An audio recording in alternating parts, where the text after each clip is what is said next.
saudara-saudara sekalian, semoga Anda semua dalam keadaan sehat, ya, walaupun tetap tinggal di rumah, tapi tetap semangat, ya, dalam menambah ilmu. Dan hari ini kita akan membahas mengenai mata kuliah psikologi sosial, ya. Setelah saya akan beritahukan bahwa setelah kuliah ini nanti Anda akan ada kuis yang Anda akan isi dan nilainya nanti akan menjadi nilai tambah buat Anda. Tentunya bagi yang tidak hadir tidak dapat mengikuti kuis. Kuisnya itu ada di course, ya, course IPB ACID, bukan di sini, course IPB ACID. Jadi setelah selesai kuliah ini, lalu Anda masuk ke course IPB ACID untuk menjawab pertanyaannya, ya. Jadi saudara sekalian, topik kita, perkuliahan kita pada hari ini adalah psikologi sosial dan lingkungan berkelanjutan, dan ini adalah pokok bahasan yang ke-9 dan juga yang terakhir untuk semester ini. Ya. Sebelum kita memulai kuliah ini, baiklah kita akan melihat dahulu satu video yang menarik mengenai isu-isu lingkungan, ya. Mari kita sama-sama mendengarkan.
Kalau kita serius dalam melihat video tadi, banyak hal yang menarik kita lihat bagaimana terjadinya berbagai macam kerusakan dalam lingkungan, termasuk juga semakin langkanya sumber-sumber daya, dan juga bukan hanya merusak lingkungan, tapi juga bagaimana binatang, tanaman juga terancam keberadaannya, dan tentunya saja manusia.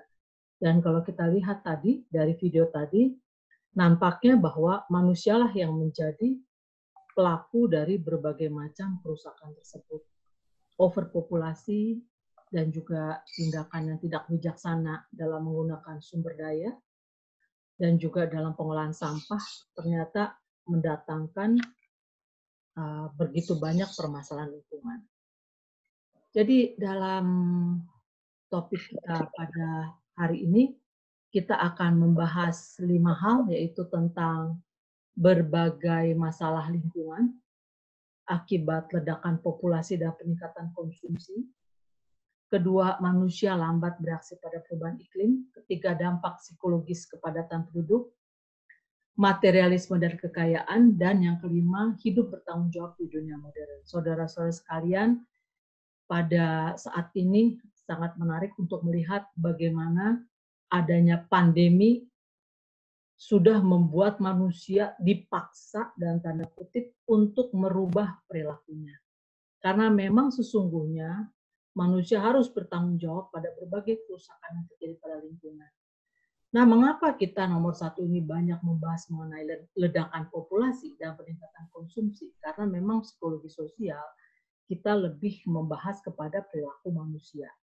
Dan bagaimana semakin bertambahnya populasi penduduk tentunya akan membawa berbagai konsekuensi pada konsumsi, pada ketersediaan sumber daya di lingkungan, dan juga bagaimana manusia itu sendiri mengolahnya.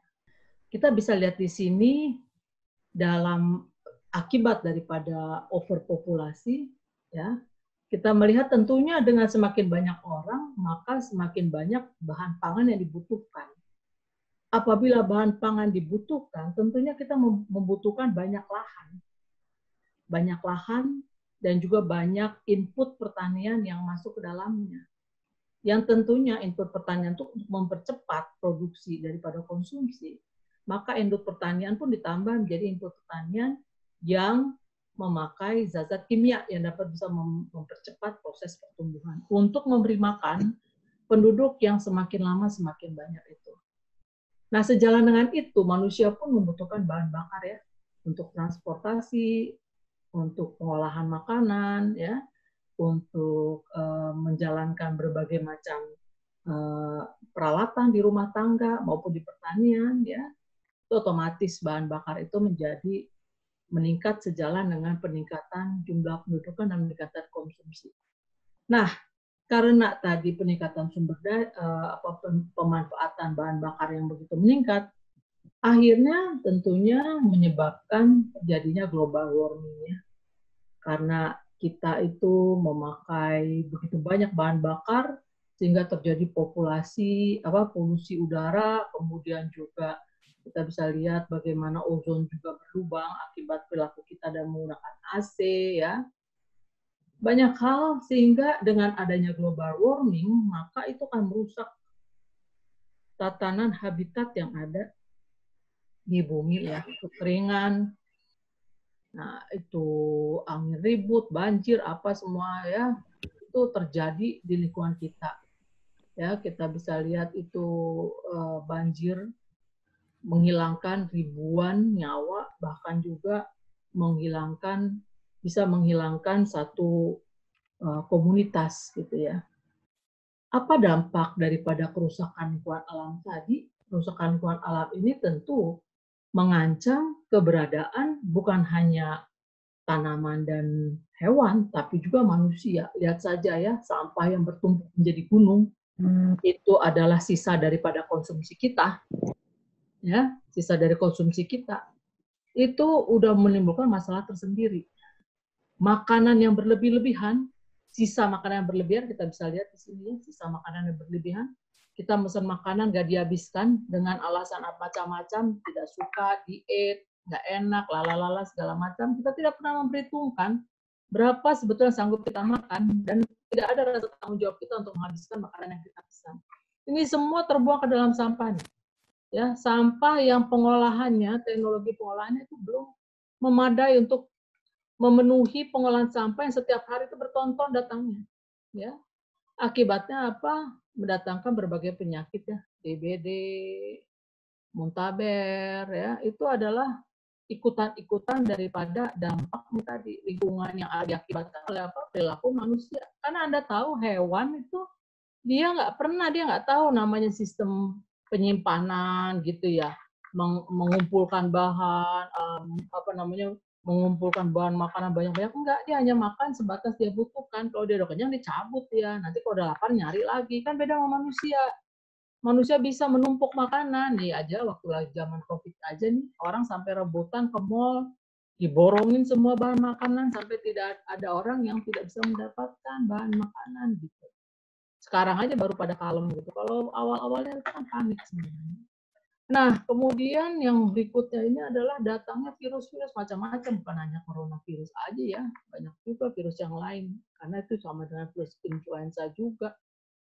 Banyak penyakit yang lain juga yang didatangkan dari lingkungan yang tidak sehat. Jadi memang masalah lingkungan, masalah overpopulasi ini memang menjadi masalah buat bumi saat ini, baik dari segi pangan maupun kesehatan dari manusia.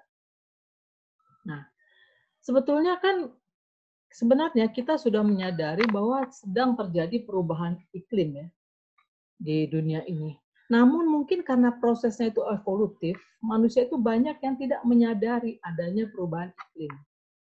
Ya, banyak orang tidak menyadari sehingga dia merasa bahwa kondisi sekarang itu sama seperti kondisi dulu, gitu ya, di mana semua bahan-bahan pangan, iklim itu sudah dulu tuh sama sekali ya tidak ada masalah.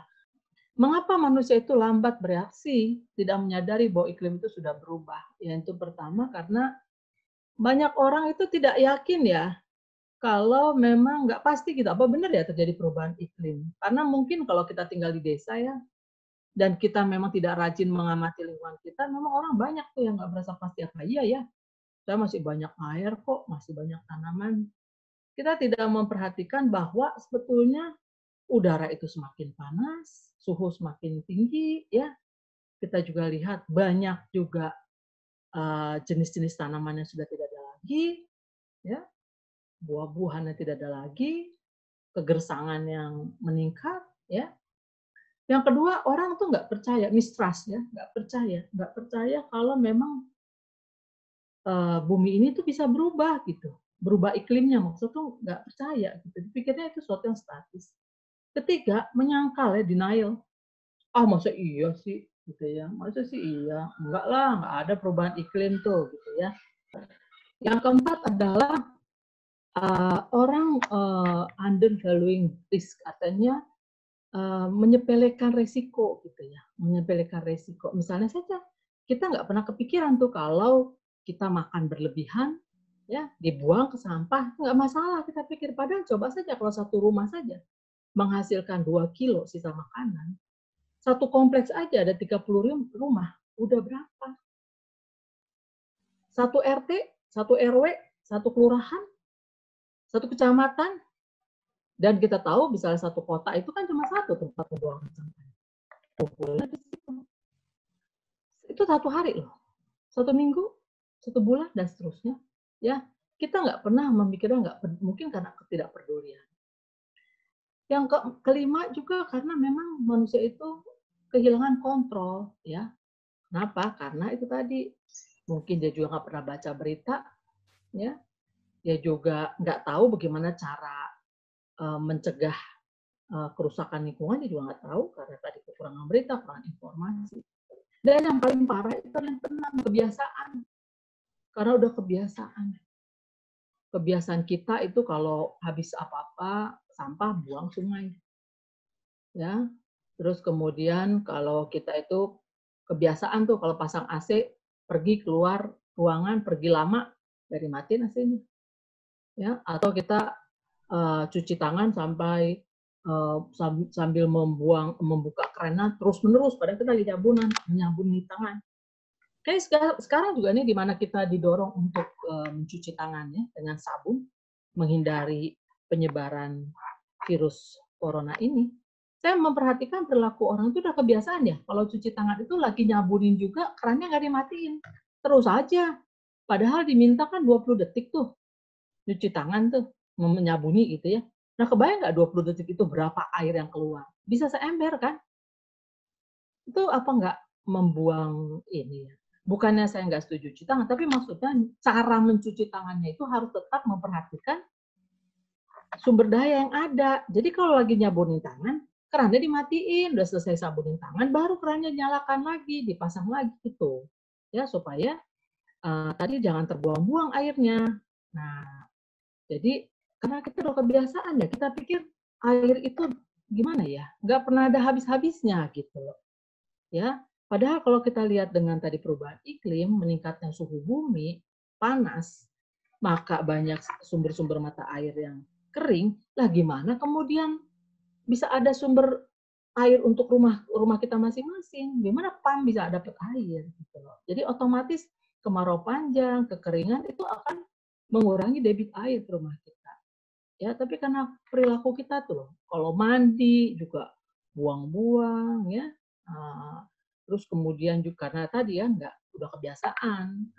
Terus juga kita juga nggak apa kebiasaan kalau kita mencuci beras, mencuci air, mencuci daging atau sayuran kita buang-buang ya kebiasaan tuh. Padahal kalau kita tampung kita bisa pakai itu untuk menyiram tanaman ya. Ataupun air AC misalnya, air AC yang kalau kita menyalakan AC itu kan ada air pembuangannya itu tuh sangat baik untuk tanaman. Tapi kita kan buang langsung selokan. Padahal tuh dalam satu hari itu udah berapa liter loh bisa tertampung ya. Tadi kebiasaan itu memang paling sulit dirubah. Jadi ini adalah 6 hal yang membuat manusia itu lambat bereaksi pada perubahan iklim gitu. Sehingga kita tuh udah sempat iklim kita bumi kita itu udah sempat rusak parah baru kita menyadarinya. Tadi kita membahaskan bagaimana peningkatan populasi ya, karena kita itu memang psikososial tertarik pada manusia, perilaku manusia, maka kita juga akan lebih membahas kepada ini tadi ya, peningkatan populasi atau kepadatan penduduk. Kepadatan penduduk ini bisa menimbulkan juga kebisingan ya, dan juga peningkatan suhu temperatur yang menyebabkan kita panas. Ya, Anda bisa ngebayangkan kan ya, nih kalau di atas nih misalnya kayak kita jalan di Jakarta udah macet ya, yang ada tuh apa, orang stres kan ya, jalan pelan sekali terus mau jalan juga disuruh motor dari kiri kanan di depan di belakang ya, stres jaga mobil jangan sampai diseruduk atau jaga juga mobil jangan sampai nyenggol orang, stres banget. Dan kalau itu dilakukan setiap hari, wah kebayang nggak ya. Demikian juga klekson, klekson terus-menerus, mobil yang lewat terus-menerus dengan kencang atau siksak dan sebagainya, itu suara itu menimbulkan kebisingan. Ya, pada tingkat tertentu akan menimbulkan stres, apalagi nih panas nih. Udah kipasan ya, udah pakai baju yang tipis, tetap aja kepanasan ya. Nah, itu banyak orang yang menjadi stres. Kita coba lihat gimana sih dampaknya ya. Nah, pertama ini, apa sih hubungannya kesesakan tadi, kepadatan tadi ya, kepadatan penduduk, apa sih hubungannya dengan stres? Ternyata kalau manusia berada di dalam kesesakan secara psikologis, dia merasa kehilangan kontrol. Kenapa? Karena dia mau kemana-mana juga nggak bisa. Kemana-mana banyak orang, mau belok ke kanan susah, belok ke kiri susah. Seolah-olah dia itu didorong oleh tadi kerumunan-kerumunan tersebut. Otomatis maka terjadilah keterbangkitan fisiologis. Terbangkitan fisiologis adalah apa? Jantung jadi lebih cepat berdegup, ya, keringat lagi, rasa panas, ya, dan juga tadi mulai ngerasa gerah gitu ya. Nah, kemudian keterbangkitan fisiologis ini tentunya disertai juga dengan sensory overloaded ya. Jadi panca indera yang terlalu banyak terlalu banyak input-input dari sensori ya. Ada suara, ada orang banyak, terus bau-bauannya, terus kemudian juga kalau kita tuh udah berdesak-desak gitu ya, jalan di pasar, di kendaraan umum, itu kita berhimpitan, rasa panas, nggak enak ya, rasa bau gitu. Nah kemudian juga ketika kita udah bahas kemarin ya, gimana kalau orang banyak itu terjadi yang namanya apa itu? Yang namanya apa? Distribusi tanggung jawab ya. Iya, ya. Apa? By standing effect ya, by standing effect betul. Jadi apa? Jadi orang nggak disiplin gitu kan. Orang mau naik kereta aja rebut, sodok-sodokan. Mau turun juga begitu, padahal harusnya masuk dari kanan, keluar dari kiri. Ini mah enggak. Semuanya maju ke depan, yang dari dalam juga semua maju ke bawah. Ya nggak bisa turun, yang naik nggak bisa naik, yang turun nggak bisa turun gitu ya. Nah, ternyata tadi terlalu banyaknya orang, karena ada orang juga yang mengalami namanya klaustrofobia ya. itu dia malah fobia kalau banyak orang rame gitu ya. Maka bisa menyebabkan depresi yang akhirnya tadi menarik diri dan akhirnya bunuh diri gitu ya. Dan juga tadi perasaan tidak berdaya ya, karena tadi kehilangan kontrol ya. Mau mampir ke situ tapi karena macet akhirnya ya udah nggak jadi deh, pindah ke sebelah sana, sana juga macet, akhirnya nggak jadi deh berhenti di pasar ya. Nah, apalagi waktu sebelum COVID ini ya, waduh kita tuh heboh banget tuh kalau sampai mall aja penuh. Nah, tapi nggak tahu juga sekarang lagi COVID juga orang masih juga ya berkerumun banyak di tempat-tempat tertentu. Lalu itu tadi soal kepadatan ya, sesakan. Nah, sekarang tadi kan kalau dia sesak, banyak orang, otomatis suara juga banyak ya. Banyak noise ya.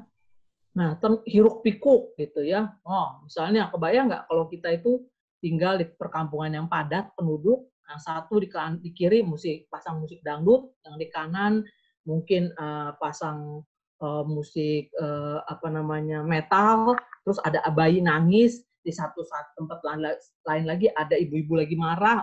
Itu ramai sekali tuh hiruk pikuk ya. Anda lagi harus mengerjakan tugas, nah kebayang tuh ya. Nah, jadi memang kalau soal noise, hiruk pikuk ini memang sifatnya lebih subjektif ya daripada objektif. Maksudnya apa? Nggak semua orang sih terganggu dengan dengan hiruk pikuk, karena ada orang-orang justru merasa tidak nyaman kalau terlalu sepi. Gitu. Ada orang yang memang suka keramaian. Tetapi sekarang orang akan merasa stres kalau hiruk pikuk itu tidak bisa kita kontrol. Apa maksudnya? Kita tidak bisa menghindar dari hiruk pikuk itu.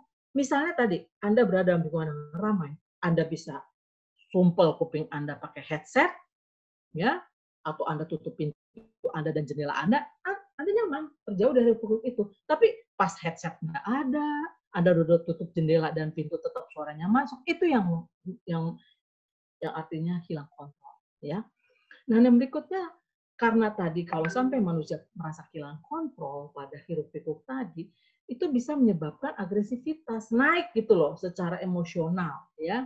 Maka jadi marah ya, kemudian defense ya, melawan. Kita bisa lihat, mungkin Anda bisa lihat video di kemarin ya.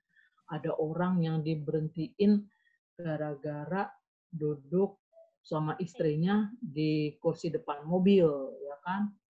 Dia marah-marah gitu kan, karena disuruh pindah istrinya ke belakang. Nah, bapak itu marah-marah itu mungkin bukan disebabkan pindah itu sebetulnya, tapi memang dia udah lama stres mungkin ya karena masalah stay at home ini, nggak bisa kerja dan sebagainya ya. Dan kemudian tadi ya apa namanya suasana yang sangat berubah sehingga muncul tadi sikap-sikap melawan ya dan agresif. Kemudian juga tadi ya bisa menimbulkan salah paham, kan salah apa susah mendengar ya, kan salah dengar, salah paham, bisa terjadi apa namanya konflik dan sebagainya. Terus otomatis misalnya buat anak-anak penurunan konsentrasi belajar ya, lagi asik-asik belajar ada tetangga muter dangdutan di depan lewat topeng monyet dan sebagainya ya, otomatis juga menurunkan kualitas tidur, merusak suasana hati, memperlambat kerja, dan penurunan daya ingat tuh. Jadi memang ini efeknya nggak sama buat semua orang. Tadi kan subjektif daripada objektif. Namun ya noise atau hiruk pikuk itu menimbulkan gangguan psikologis pada manusia pada level tertentu.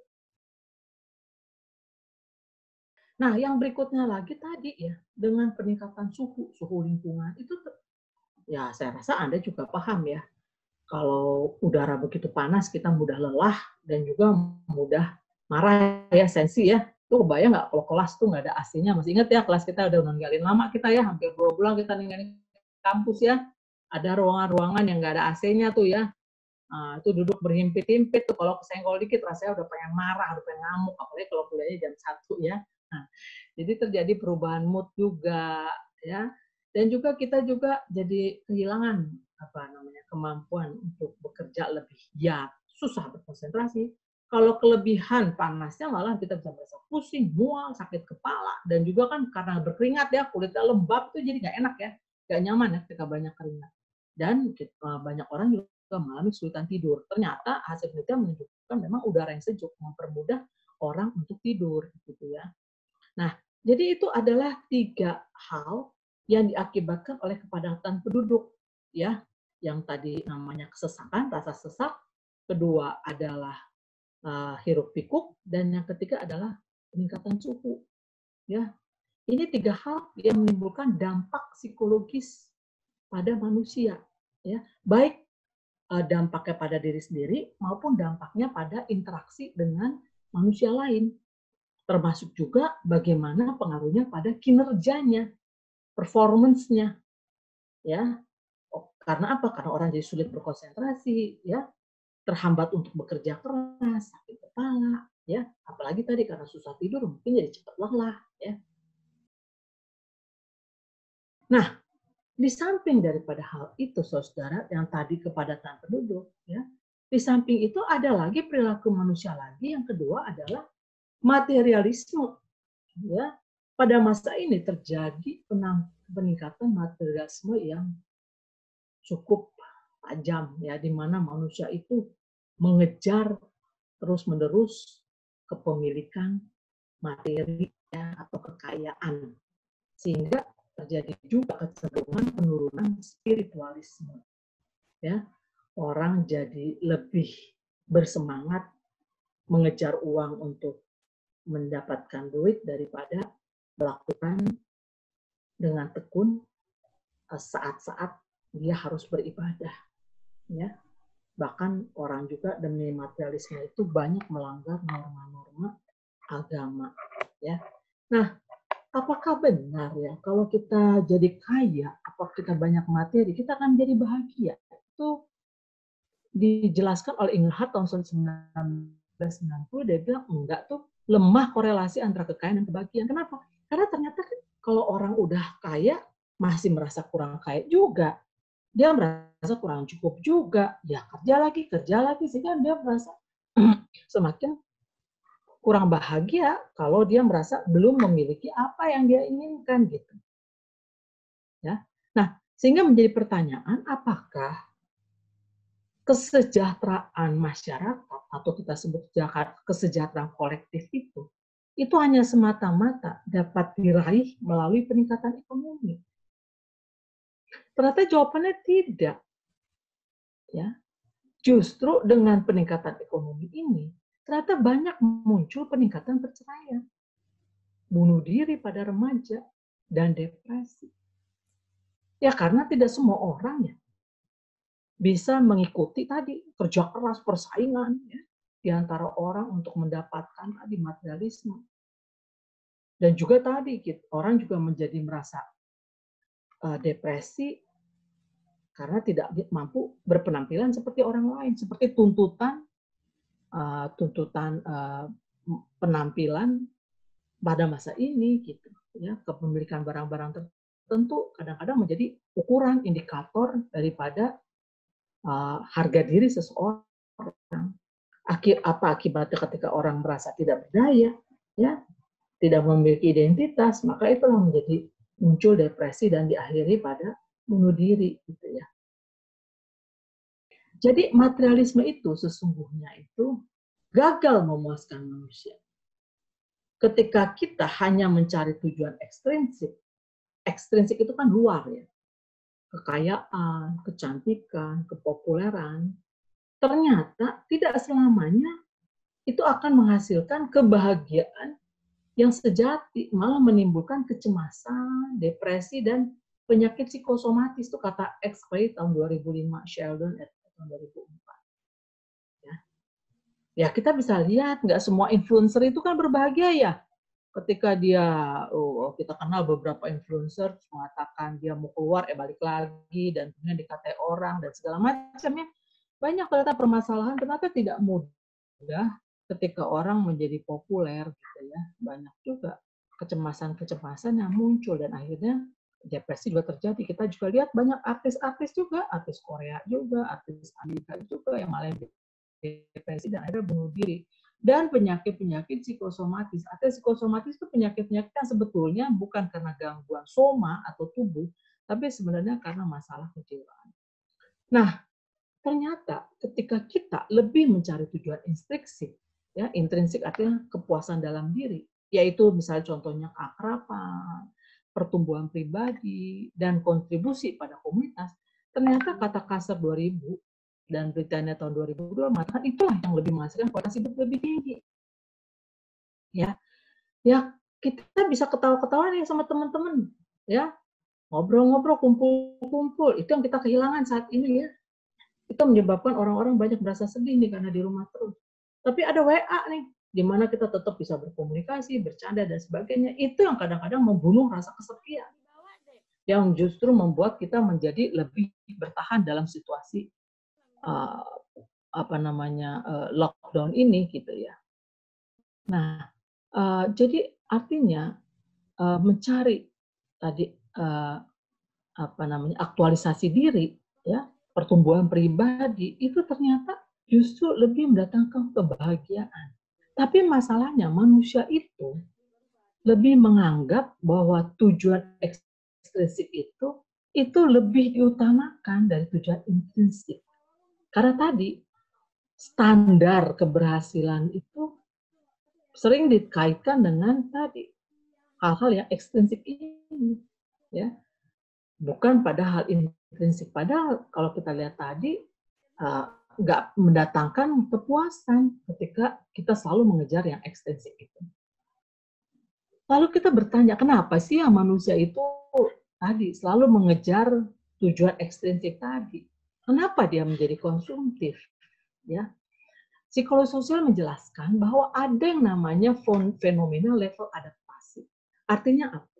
Ketika seseorang sudah mencapai level tertentu yang dia inginkan, maka akan terjadi adaptasi pada tingkatan tersebut. Maka yang tadinya menyenangkan menjadi netral. Orang akan menginginkan lebih lagi. Ya. Jadi dulu pengen punya mobil. Udah punya mobil, ya, mobilnya terus kemudian sederhana mungkin, lihat setelah gajinya bertambah, lihat orang lain mobilnya lebih mewah, ingin lagi naik itu. Nah, ketika dia berhasil membelinya, muncul lagi ketika keinginan lain lagi, ketika sudah cukup lama, munculnya keinginan lain lagi. Kenapa enggak 2, kenapa enggak 3, kenapa enggak mobil merek ini? Bahkan orang kadang-kadang sesudah dia memiliki mobil-mobil mewah, yang terbaru, tiba-tiba dia pengen memberi mobil antik, mobil yang udah kuno, yang jalan aja udah susah.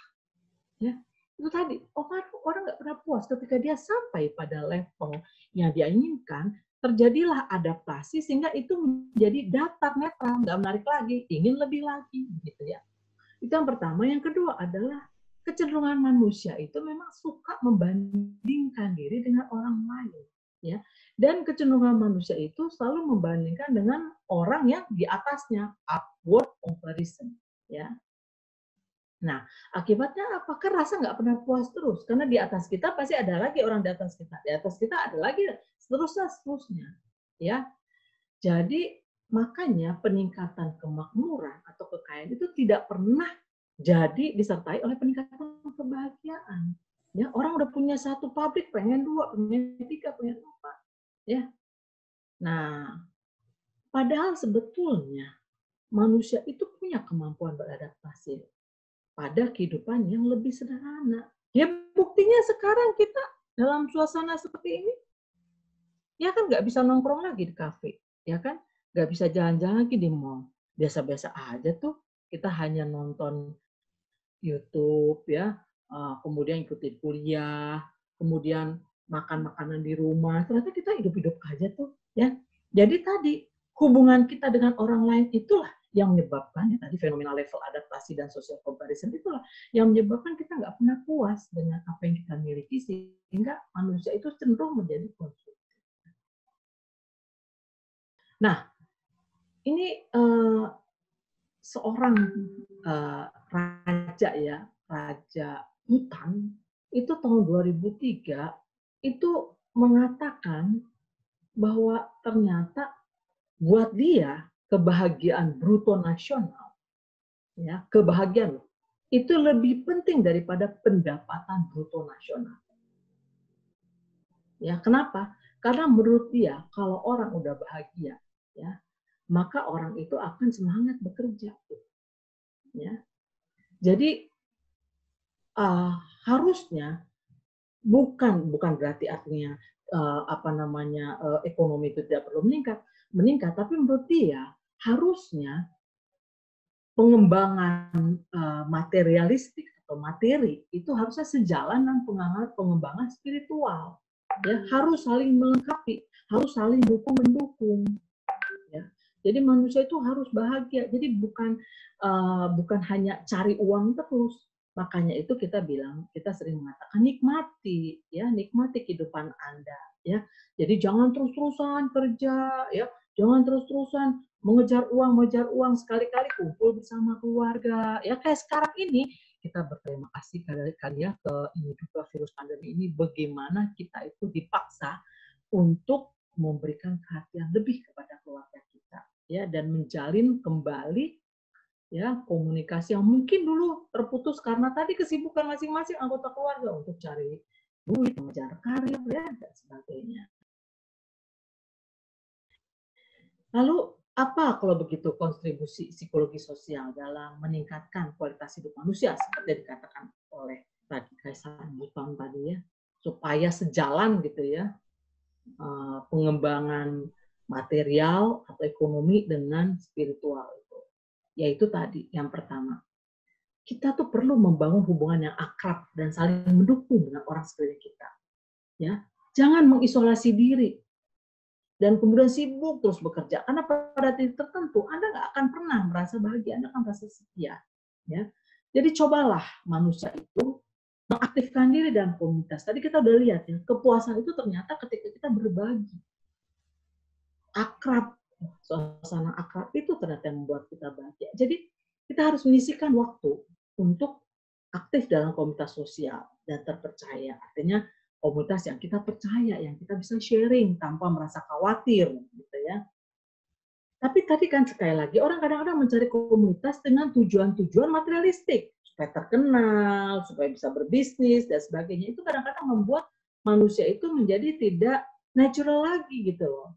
Jadi sangat didorong oleh agenda-agenda material gitu ya, sehingga hubungan-hubungan itu menjadi hubungan-hubungan yang palsu, tidak akrab, kita tidak saling percaya, bahkan di situ mungkin persaingannya justru menjadi begitu ketat, justru menghasilkan stres-stres lebih banyak gitu ya. Yang kedua lagi adalah supaya manusia itu kualitas hidupnya semakin baik, kita harus membiasakan diri berpikir positif, ya, positive thinking. Ketika kita mempunyai masalah, jangan menganggap itu sebagai ancaman, tapi kita menganggap itu sebagai tantangan, gitu ya. Nih kayak sekarang dengan perubahan iklim, cuaca menjadi panas ya, dan kita jangan menjadi stres, mungkin jangan ancaman, kita melihat itu sebagai tantangan. Gimana caranya mengurangi atau menurunkan suhu? Ah itu tadi kita tanam aja pohon banyak di rumah, ya kan? Tanam pohon banyak di rumah. Terus kemudian kita bikin banyak jendela, ya. Jadi kita beradaptasi dengan berpikir positif. Oh, ini sekarang sudah ada masalah. Bagaimana caranya untuk mengurangi masalah tersebut sehingga tidak mengancam, tidak menjadi hambatan bagi kita berperilaku. Dan yang keempat adalah psikologi sosial menganjurkan agar kita itu punya hidup yang mengalir. Apa maksud hidup yang mengalir? Kita punya suatu kegiatan di mana kita tuh menikmatinya, ya. Kita terlibat secara psikologis di dalamnya, ya. Itu banyak modelnya, bisa rekreasi yang rendah biayanya, piknik gitu ya. Piknik di pinggir hutan ya, atau jalan-jalan melihat daerah-daerah yang banyak sungainya, banyak airnya, mengunjungi perkebunan buah-buahan, ya, hiking, ya, jangan terus-terusan di mall, ya. Terus kemudian mungkin punya hobi tanam-tanaman, ya, apalah, mungkin juga kerajinan, ya, kerajinan tangan, atau membantu orang-orang sekeliling kita, ya, itu menghasilkan hidup yang mengalir, ya. Itu yang menyebabkan orang jadi bahagia, meningkatkan kualitas hidupnya. Nah, selanjutnya, tadi kualitas hidup sudah terbangun, lalu bagaimana sekarang kita harus bertingkah laku ya untuk bertanggung jawab dalam dunia modern. Kita diminta untuk mempunyai gaya hidup yang berkelanjutan. Ya. Bagaimana kita menghasilkan tadi kan supaya kita jadi bahagia, ciptakan gaya hidup berkelanjutan. Yaitu yang pertama apa? Kalau kita memakai teknologi, ya, gunakanlah teknologi-teknologi yang tadi hemat energi. Ya, tadi jangan satu rumah ada 5 kamar, 5-5-nya AC, AC-nya 2 PK. Gitu kan. Itu nggak hemat energi namanya. Ya, Anda bisa menggunakan AC itu hanya ketika siang hari saja. Selebihnya Anda bisa buka jendela, nggak usah pasang AC. Atau Anda tadi cari AC-nya juga yang low energinya, gitu ya. Atau lampu kita pakai juga low energy ya. Demikian juga kita bagaimana kita memakai misalnya keran air yang bisa kalau nggak ditutup bisa mati sendiri. Memang kadang-kadang peralatan teknologi yang hemat energi kadang-kadang lebih mahal. Tetapi untuk jangka panjang, ya itu ternyata bisa menghemat energi yang begitu banyak. Kayak bola lampu itu, ya, yang hemat energi itu bisa bertahun-tahun dibandingkan dengan bola lampu yang murah yang tidak hemat energi. Ya setiap 3 bulan udah ganti. Ya sama aja jatuhnya jadinya. Malah lebih mahal. Kedua adalah kita haruskan tadi ya, kita udah lihat peningkatan populasi menyebabkan peningkatan konsumsi pangan.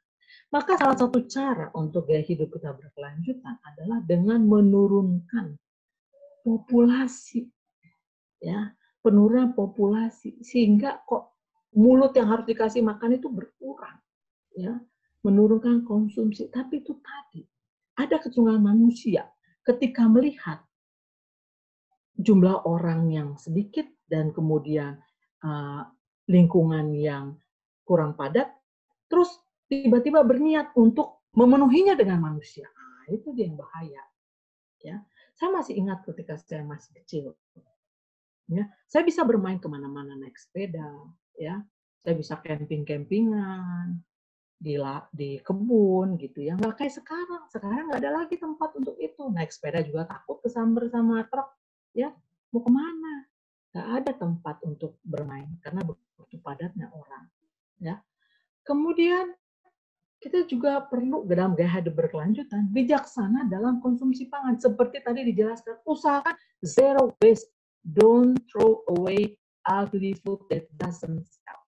Nah, kalau misalnya ada makanan yang tidak terolah, ya tidak termakan, ya, kalau udah sempet kotor apa segala itu kita bisa olah menjadi pupuk, ya, bisa menjadi pupuk organik yang bagus untuk tanaman. Jangan langsung main dibuang ke sampah, ya.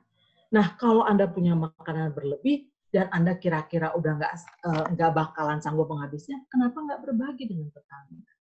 Dan Anda coba lihat-lihat dari pangan Anda itu mana yang bisa dimanfaatkan, gitu, ya. Dimanfaatkan tadi untuk diolah kembali, entah itu jadi manisan, ya, entah itu mungkin jadi diolah jadi bahan pangan yang lain, ya. Nah, sedemikian juga dengan sampahnya. Bagaimana kita bisa reduce, reuse, and recycle. Tadi kalau kita bijaksana dalam konsumsi pangan maupun sandang, belilah mana yang kita butuhkan. Karena tadi kalau kita beli berlebihan, maka kita juga akan menghasilkan sampah yang berlebihan. Ya. Nah, demikian juga kita perlu untuk reuse. Kita bisa memanfaatkan kembali kayak tadi ya, sisa-sisa itu kita bisa manfaat sisa makanan, kita bisa makan jadi pupuk. Atau tadi misalnya sisa atau kemasan-kemasan plastik kita bisa ubah ya, karena botol air mineral kita bisa ubah, bisa menjadi pot mungkin ya, bisa menjadi kerajinan dan sebagainya ya. Itu kita bisa recycle ya. Dan kita juga bisa tadi menggunakan kembali barang-barang yang sudah lama, reuse ya. Keranjang-keranjang yang udah lama kita bisa rubah, kita gunakan kembali, bisa menjadi tempat pot bunga, macam-macam ya. Nah, itu adalah gaya hidup berkelanjutan.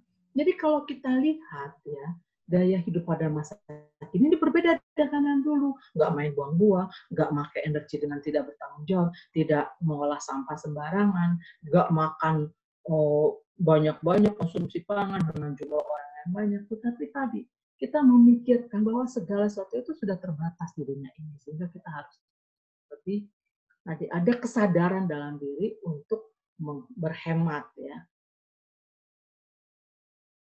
Jadi bagaimana kita merubah nilai-nilai pasca materialisme ini tadi, ya, yang mengejar uang, ya, berlebih-lebihan dan memuatkan sesuatu. Kita harus meningkatkan kesadaran manusia, ya, bahwa kita bukan hanya bertanggung jawab pada diri kita sendiri, tapi kita juga bertanggung jawab pada orang lain, ya. Misalnya tadi kita mau membuang apa namanya, kita memakai air, cuci tangan dengan air yang berlebih-lebihan, kita harus memikirkan di kemudian hari kalau air kita pakai secara boros begini, kan maka nanti sumber-sumber air akan jadi kering. Berarti nanti keturunan kita dia kemudian hari itu akan mengalami kekurangan air. Ya. Kemudian juga kita harus memikirkan banyak orang di daerah lain tuh nggak bisa, walaupun ada uang, itu susah mendapatkan air. Nah, kita belajar berempati pada mereka. Ya. Jadi alih-alih kita melakukan upward comparison, membandingkan dengan atas, kita melakukan downward comparison, bandingkan sama yang di bawah. Kalau Anda mau buang makanan, ya karena kekenyangan, pikir dulu tuh, banyak orang yang membutuhkan. Oleh karena itu lain kali kalau beli makanan tuh pikir dulu habisnya berapa banyak, siapa yang mau makan, ya. Nggak apa-apa juga Anda berbagi dengan orang lain, belum dimakan tentunya makanan itu, ya. Supaya itu tadi tidak terjadi sampah yang berlebihan. Dan alangkah kasihannya banyak orang yang membutuhkan, sementara kita membuang-buang makanan. Yang kedua, karena tadi kita lihat bahwa orang itu tadi tidak pernah merasa puas, ya. Kondisi psikologis manusia tadi kan mencapai ambang itu tadi, adaptasi itu kan. Kan sekarang kita harus belajar untuk mensyukuri kondisi kita saat ini. Supaya tadi tidak terus-terusan terkejar diri untuk materialisme. Kalau Anda sekarang udah bisa punya handphone, ya, udah punya tempat tinggal, gitu ya. Oke, kita boleh mengimpikan yang lebih baik, tapi jangan yang berlebih-lebihan, karena toh itu juga nggak ada gunanya. Untuk apa Anda punya rumah yang punya 100 kamar, sementara Anda hanya butuh 2 kamar. Terus 98 lagi mau diapain? Perawatannya dan sebagainya itu kan mubazir. Kenapa Anda nggak jadikan asrama? Anda mengundang anak-anak yatim piatu di situ. Atau kalau Anda ingin misalnya membuat itu sebagai pusat pelatihan, mendatangkan uang buat Anda, tapi juga tadi mencerdaskan orang lain, ya. Jadi belajar mensyukuri kondisi saat ini itu penting artinya, ya, untuk mengatasi ini tadi pasca materialisme, ya, yang tidak mendatangkan kebaikan. Sementara itu ada sebagian orang yang sudah melakukan gerakan penghematan sumber daya. Ya, ada sebagian orang itu kita kenal namanya freeganisme dan dumpster diving. Ya, freeganisme itu adalah apa? Yaitu gerakan, ya, yang dilakukan oleh orang-orang yang anti konsumeris. Ya, reaksi terhadap pemborosan sumber daya. Ya, orangnya disebut freegans. Ya, dia berprinsip membeli sesedikit mungkin dan hanya menggunakan apa yang mereka butuhkan. Apa artinya? Artinya mereka tidak pernah berlebih-lebihan. Ya, nggak usah menyetok misalnya telur sampai 2 bulan. Kan setelah 2 bulan itu telurnya rusak kali. Ya, belilah sebatas dibutuhkan. Tapi memang kita sering tergoda kalau lagi ada diskon, ya. Kita beli deh banyak-banyak. Akhirnya apa? Kita kejar-kejaran dengan bahan pangan tadi, kan akhirnya jadi tidak hemat juga, gitu ya. Atau kalau lagi ada diskon gitu, beli rame-rame, berbagi sama teman, ya. Sehingga tadi tidak terbuang. Yang satu lagi adalah dumpster diving, ya. Itu orang yang memanfaatkan sampah-sampah di supermarket besar atau perumahan-perumahan industri atau pusat-pusat bangunan untuk menemukan item-item yang masih bisa dimanfaatkan gitu, yang dibuang oleh pemiliknya tapi ternyata masih bisa dimanfaatkan oleh mereka. Kita bisa tahu kan misalnya supermarket itu kan kadang-kadang buah-buahan yang tanggalnya udah limit itu kan dibuang. Padahal sebetulnya, itu yang fregannya. Tapi misalnya alat-alat tulis atau misalnya buku tulis dan sebagainya ya, tinggal 2, tinggal 3. Nah, dumpster diving itu sering mengambil barang, bukan curi ya, tapi mengambil dari tempat-tempat sampah hal-hal tersebut yang masih bisa diolah. Nah, ini adalah gambarnya ya. Di sini nih misalnya nih ya, ini kan sering-sering makanan atau apa yang misalnya batas kadaluarsanya hari itu kan memang sama supermarket udah nggak bisa dijual. Nah itu sering ditaruh di belakang supermarket. Nah ini tadi yang kita bilang sebagai veganisme ini itu sering mengambil tadi bahan makanan yang sudah ditaruh di belakang. Ini kan belum busuk, baru batasnya hari itu. Coklat misalnya, permen ya. Atau kalau di luar negeri itu ada sosis ya, ada yogurt gitu ya. Kan masih bisa dimakan hari itu. Nah, emang mau dimakan semua sama dia kan nggak bisa juga. Apa yang mereka lakukan? Sama mereka diolah ya, kan makan tuh belum busuk baru kadaluarsa kan hari itu dia diolah terus dibagikan tuh ke orang-orang yang memerlukan. Nah itu dia ya, sayur-sayur dibikin jadi salad ya, ditumis atau sebagainya, campur remain tadi ayam dan sebagainya ya. Nah kalau dumpster diving ini kayak begini nih, lihat nih ya, ini sering kadang-kadang di tempat sampah supermarket tuh masih ada misalnya alat-alat kecantikan, lipstick, ya, foundation, segala macam, itu kan masih bisa dipakai ya. Banyak kegunaannya. Nih lihatnya misalnya nih ya tuh permen coklat dibuangin. Nih dia bisa nemuin banyak ya, ada makanan ya yang bisa dapat di sini juga. Lihat nih begini banyak nih sampah yang bisa dikumpulkan. Tentunya kan nggak semua makanan itu busuk, misalnya masih ada sebagian yang masih bisa digunakan. Kita juga bisa tahu berapa supermarket juga di Indonesia juga begitu, ada barang-barang yang memang sudah hampir habis kadaluarsa ditaruh di pojok, diskon 50%, dan sebagainya. Itu kan lebih baik masih ada orang yang bisa memanfaatkannya untuk hari itu, atau dibuat jadi makanan hewan, atau dibuat pupuk dan sebagainya. Bahkan tadi sampah-sampah di pasar tuh daripada dibuang ke tempat buangan sampah, itu kan kadang-kadang kalau di pasar tuh suka ada sampah daun-daunan dari kol ya, segala macam itu bisa dikumpulkan, dikasih dicincang dan segalanya bisa menjadi makanan ternak ya, ternak yang sehat ya. Nah maksudnya seperti itu tuh ya. Nah itu caranya memanfaatkan. Jadi apa aplikasi psikologi sosial untuk memperbaiki perilaku manusia nih supaya nggak merusak lingkungan ya.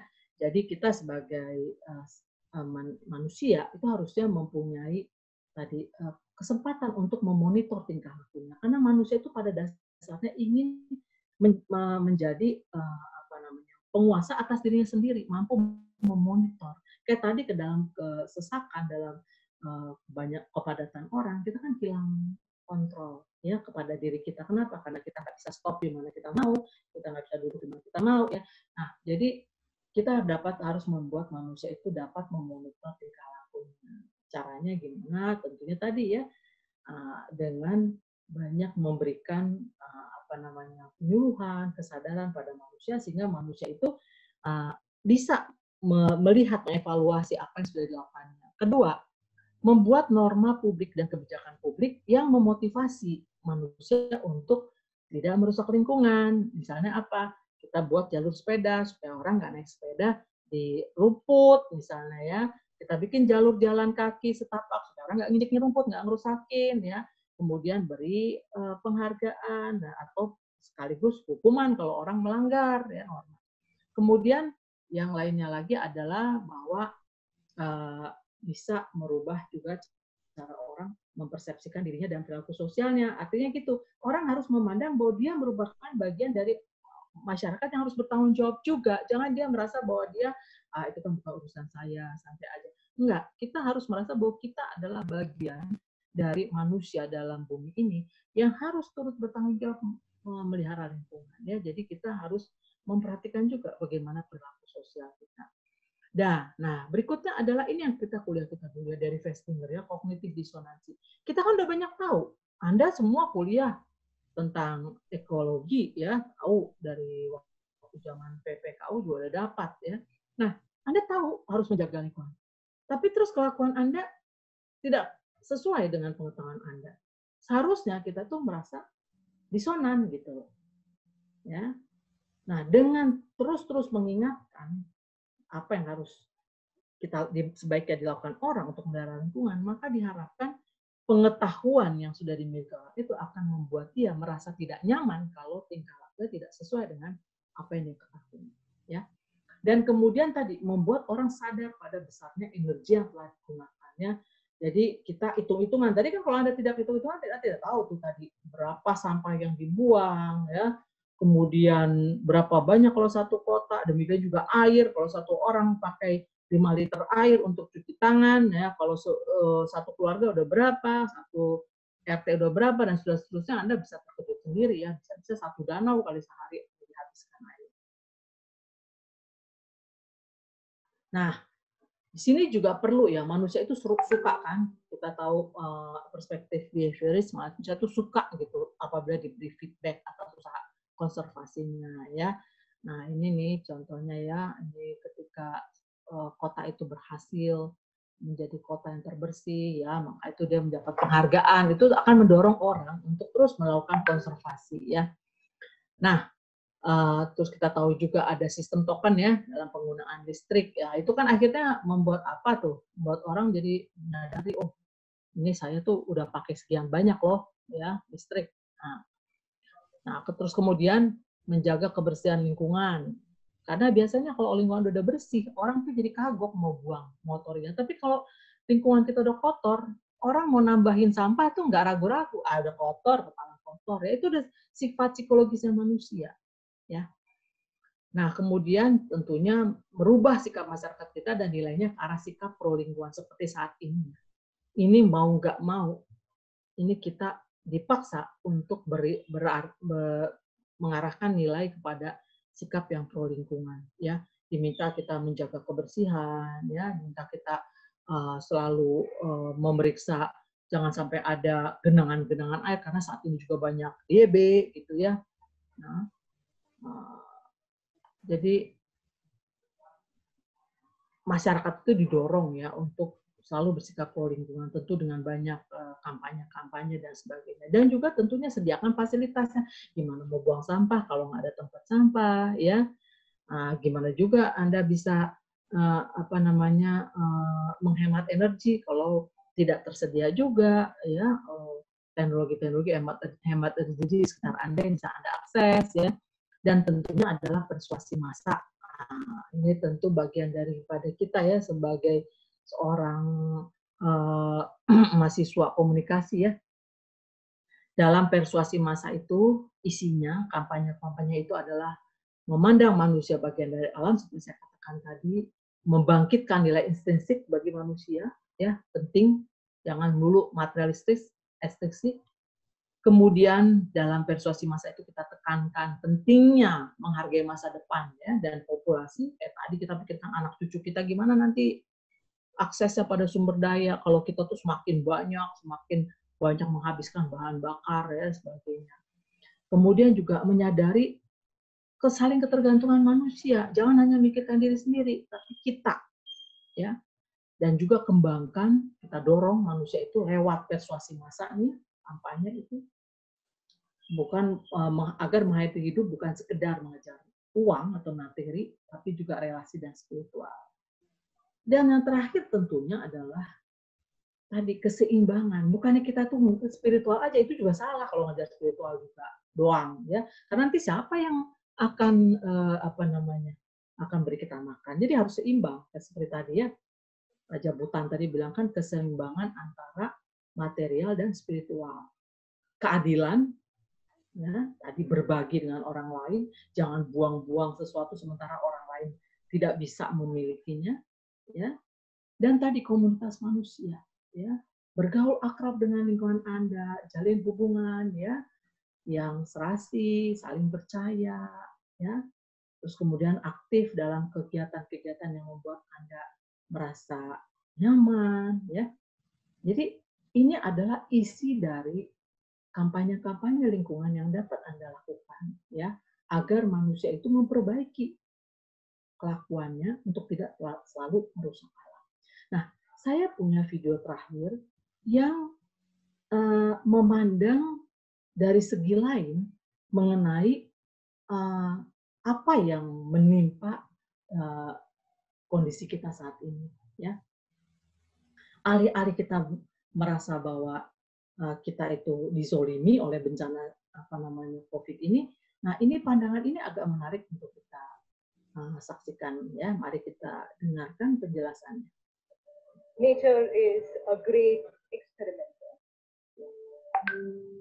How do you think it experiments? Basically, it discards the species that is not supporting the food. And it has constantly experimented over millions of years.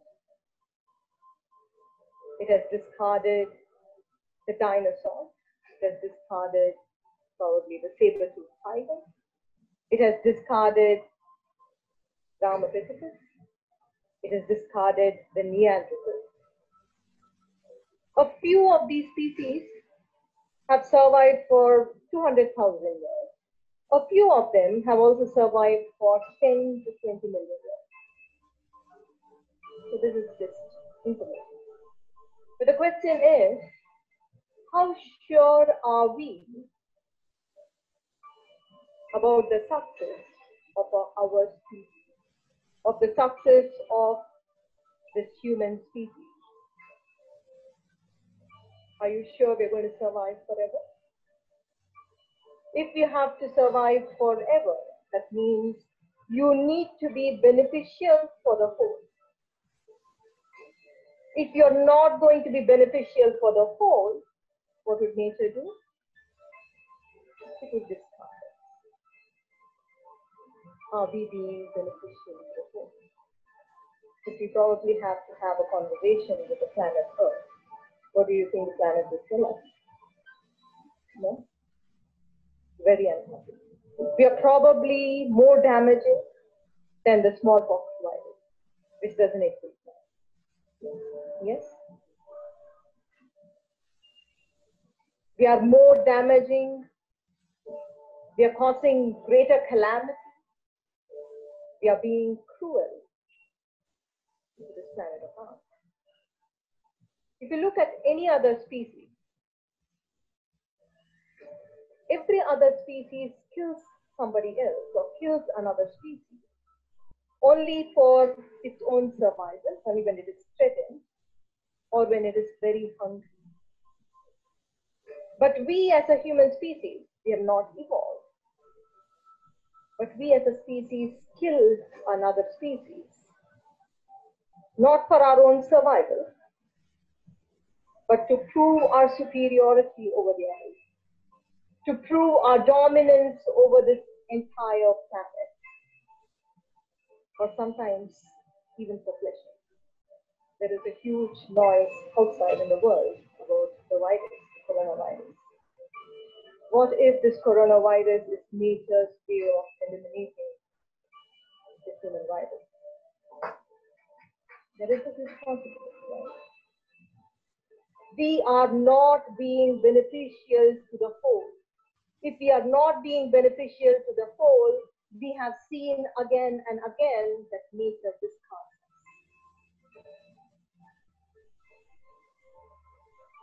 In the current situation, China is not the problem. The Chinese people are not the problem. What is the problem? The problem is our own consciousness. We are living and experiencing life in separation. We are living and experiencing life as though we are separate from everybody around us. And this separation-driven consciousness has its own repercussions. And we see it in the world. We see it in the world as cancer. We see it in the world as disaster, as natural calamity, or as the coronavirus. It is time to awaken now. We can't continue living our life from a disconnected state of consciousness. The more disconnection that we experience, more chaotic would be the world around us. If we are truly looking for a more peaceful world, if we are truly looking for a more joyful world, if we intend to create a beautiful world for our children, for our grandchildren, then the transformation has to happen now and here. It is already too late.